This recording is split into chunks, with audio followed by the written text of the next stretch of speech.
अस्सलाम वालेकुम friends, welcome back to my new video. दोस्तों कहिड़ा हाल आहिनि? उम्मीद थो कयां त सभु ठीकु हूंदव। ऐं दोस्तों अॼु जी वीडियो जो टॉपिक आहे जीमेल कीअं ठाहियूं। त दोस्तों अॼु असां जीमेल ठाहिणु सिखंदासीं ऐं जीमेल सां जाम सारा फ़ाइदा आहिनि। जीमेल सां असां पंहिंजो यूट्यूब अकाउंट ठाहे सघूं था, उन्हनि जा जाम सारा फ़ाइदा आहिनि। त दोस्तों अॼु असां तव्हांखे सेखारींदासीं जीमेल कीअं ठाहिबी आहे। त हलो त मोबाइल जी स्क्रीन ते हलूं ऐं तव्हांखे आउं सेखारियां त जीमेल कीअं थी ठाहे। त फ्रेंड्स हींअर असां हलंदासीं हिन वारे ऑप्शन ते, हे जेको तव्हांखे नज़र अचे थो जीमेल जो ऑप्शन आहे ऐं हिन ते असां क्लिक कंदासीं। जेका हिते ऑप्शन आहे कुंड में, हे वारा कुंड में जेको ऑप्शन आहे इन ते असां क्लिक कंदासीं त जाम सारा मुंहिंजा जीमेल्स ठहियल आहिनि। ऐं लास्ट में असां हलंदासीं, लास्ट में add another account, add another account ते क्लिक कंदासीं ऐं पोइ हे जेको ऑप्शन आहे गूगल जो, इन गूगल ते क्लिक कंदासीं। हे खुली वेंदो ऐं हिन ते जेको आहे हे वारो ऑप्शन आहे क्रिएट अकाउंट, क्रिएट अकाउंट ते क्लिक कंदासीं ऐं फॉर माई सेल्फ ते क्लिक कंदासीं।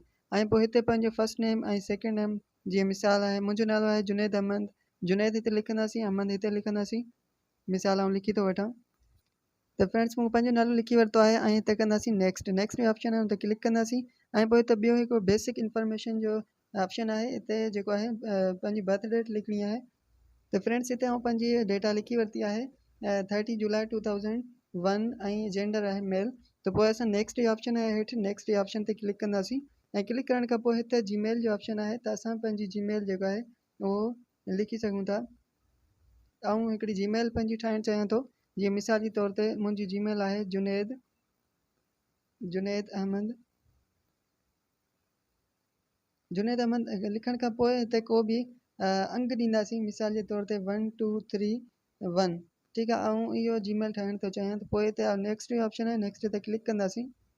त हिते इन करे जेको आहे सो इन ट्राई अगेन थो ॿुधाए, ट्राई अगेन इन करे जो हिते असां ॿिए कंहिंजी सेम जेको आहे लिखी आहे जीमेल, हुन ते ॿिए कंहिंजी ठहियल आहे, इन करे एक्सेप्ट न पियो करे। हिन ते असां मिसाल ॿियो को नंबर हणंदासीं 00987। हाणे असां नेक्स्ट कंदासीं। त इहा बि जेको आहे जीमेल ठहियल आहे, इन करे जेकॾहिं जेको ऑप्शन एक्सेप्ट करे उहा ई असांजी जीमेल ठही सघे थी। इन ते अवेलेबल आहे। असां हे वारी जेको आहे हेठां ऑप्शन ॾिनो वियो आहे उन ते क्लिक कंदासीं ऐं क्लिक करण खां पोइ जेका इहा असां जीमेल पंहिंजी ठाहे सघूं था, ठाहे सघूं था JA739058। इन ते नेक्स्ट कंदासीं। नेक्स्ट करण खां पोइ हिते पासवर्ड जो ऑप्शन आहे, पासवर्ड असां को बि हिते हणी सघूं था। त फ्रेंड्स असांखे पासवर्ड अहिड़े तरीक़े सां हणिणो आहे, जेको फस्ट लेटर आहे उहो असांखे वॾो हणिणो आहे ऐं पोइ असांखे जेके लेटर्स आहिनि नंढा हणिणा आहिनि। ऐं इन खां पोइ हिकिड़ो नंबर जो मिसाल जे तौर ते आउं 678 हणां पियो ऐं इन खां पोइ का बि सिंबल हणणी आहे। हिते ऑप्शन लिखिया पिया आहिनि त असांखे सिंबल हणणी आहे, ऐं हैश जी सिंबल हणां पियो। त इहो मुंहिंजो पासवर्ड आहे ऐं हिनखे कंदासीं नेक्स्ट। नेक्स्ट करण खां पोइ हीअ ऑप्शन ईंदो, स्क्रॉल हेठि कंदासीं ऐं हिते यस आई एम इन कंदासीं।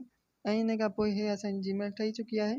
जीमेल आहे जुनैद अहमद जी JA739057। इहा असांखे यादि करणी आहे, पासवर्ड पंहिंजो जेको लॻाए उहो बि यादि करिणो आहे। इन खां पोइ नेक्स्ट कंदासीं। नेक्स्ट करण खां पोइ हिते हेठि स्क्रॉल करे ऐं आई एग्री ते क्लिक कंदासीं। असांजी जीमेल ठही तयारु थी वई आहे। त फ्रेंड्स असांजी जीमेल ठही चुकी आहे। असां चेक कंदासीं हिन ते बैक वञी ऐं हिन ते कुंड वारे ऑप्शन ते क्लिक कंदासीं, हेठि स्क्रॉल कंदासीं। सभ खां लास्ट वारी असांजी जीमेल आहे जेका रेडी थी वई आहे ऐं असां उहा हितां यूज़ बि करे सघूं था। जीमेल खोले करे हिनखे असां हितां खोले सघूं था। ऑल इनबॉक्स जेके मैसेज वग़ैरह अचनि उहे सभु कुझु असां हितां ॾिसी सघूं था। जेकॾहिं फ्रेंड्स ही तव्हांखे वीडियो पसंदि आई आहे त लाइक कजो ऐं मुंहिंजे चैनल खे सब्सक्राइब करियो और मिलंदासीं कि ॿी वीडियो सां गॾु। तॾहिं ताईं अल्लाह हाफ़िज़, सदाईं गॾु।